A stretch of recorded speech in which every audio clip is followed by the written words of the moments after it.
بسم الله الذي لا يضر مع اسمه شيء في الأرض ولا في السماء وهو السميع العليم. السلام عليكم ورحمة الله وبركاته. الحمد لله الذي هدانا لهذا وما كنا لنهتدي لولا أن هدانا الله. أشهد أن لا إله إلا الله وأشهد أن محمدا عبده ورسوله. اللهم صل على سيدنا محمد وعلى آله وصحبه أجمعين ومن اتبعه بلسان إلى يوم الدين. أما بعد. Jemaah salat zuhur rahimakumullah. Yang pertama, marilah kita panjatkan puja dan puji syukur kita kepada Allah Subhanahu wa taala, yang dimana pada kesempatan siang hari ini kita masih diberikan nikmat iman, nikmat Islam, nikmat ihsan, kesehatan dan lain-lainnya. Yang dimana ketika kita hitung nikmat-nikmat Allah tersebut, maka kita tidak dapat menghitung nikmat tersebut dengan jumlah materi. Wa in ta'uddu ni'matallahi la tuhsuha.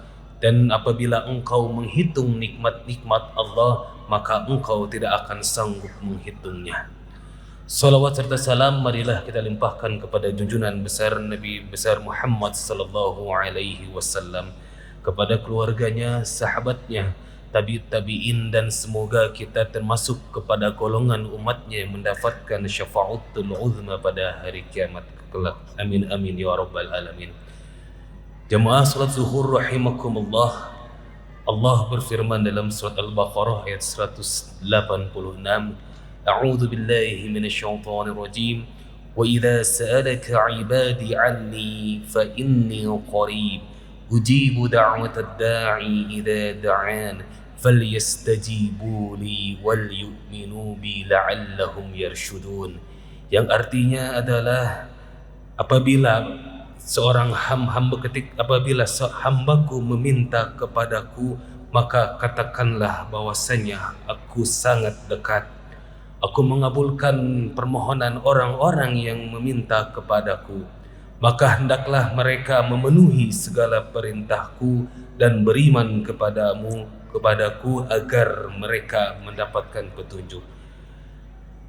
Jamaah salat zuhur rahimakumullah, dari ayat yang sudah dibacakan ini merupakan firman Allah Subhanahu wa taala yang ditunjukkan kepada kita sebagai hambanya, sekaligus perintah untuk berdoa dan selalu memohon kepada Allah Subhanahu wa taala.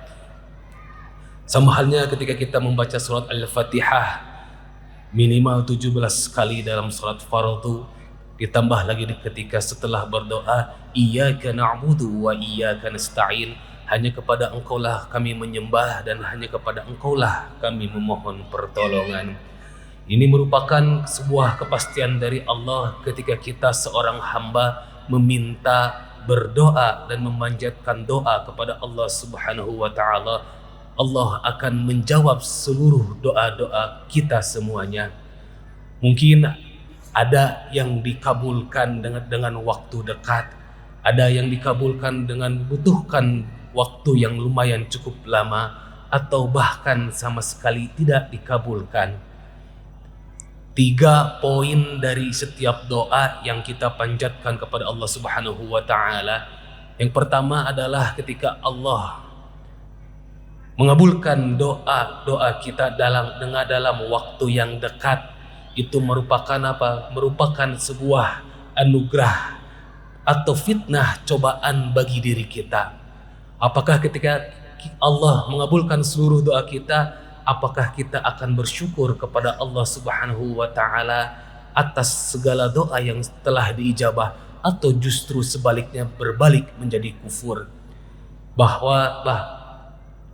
Bahkan seorang Qarun pun menjadi kaya dengan doa dari Nabi Musa alaihissalam.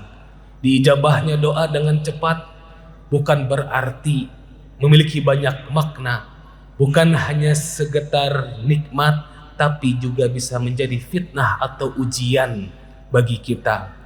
Diijabahnya doa dengan cepat, apakah kita justru akan lebih mendekatkan diri kepada Allah Subhanahu wa taala atau menjauh dari Allah Subhanahu wa taala? Wal iyadu billah. Kemudian yang kedua adalah ketika Allah menunda untuk mengabulkan ijabah dari doa-doa kita. Allah ingin melihat sampai mana kesabaran kita untuk berdoa terus dan terus menerus dengan menghambakan diri kepada Allah Subhanahu wa taala. Apakah kita sabar dengan berdoa terus menerus? Apakah kita akan terus berdoa dan memohon kepada Allah Subhanahu wa taala? Ketika kesabaran itu sudah kita jalani dengan panjangnya waktu berdoa, maka disitulah ada pertolongan dari Allah Subhanahu wa taala, yaitu adalah ijabah dari doa-doa kita. Kemudian yang ketiga, ketika doa kita tidak kunjung dikabulkan oleh Allah Subhanahu wa taala, maka kesabaran dari doa-doa kita yang kita panjatkan itu adalah berbuah pahala yang akan disimpan di surganya kelak. Amin amin ya rabbal alamin. Jamaah Jumat, jamaah salat zuhur rahimakumullah. Ketika Allah tidak kunjung mengabulkan doa kita, sesungguhnya Allah ingin memberikan apa yang Allah pandang terbaik untuk diri kita. Allah memberikan apa yang kita butuhkan, bukan apa yang kita inginkan. Mungkin keadaan kita dengan menadahkan tangan ke atas, kemudian berdoa terus menerus, itu lebih dicintai oleh Allah Subhanahu wa taala. Posisi yang selalu merendahkan dan menghambakan diri kepada Allah Subhanahu wa taala dengan doa, ketimbang Allah mengabulkan doa-doa kita kemudian kita berpaling dari Allah Subhanahu wa taala, wal iyadu billah. Jamaah salat zuhur rahimakumullah, ada banyak doa-doa yang Rasulullah Shallallahu Alaihi Wasallam ajarkan. Bahkan doa merupakan benteng bagi seorang mukmin, bagi kita semuanya.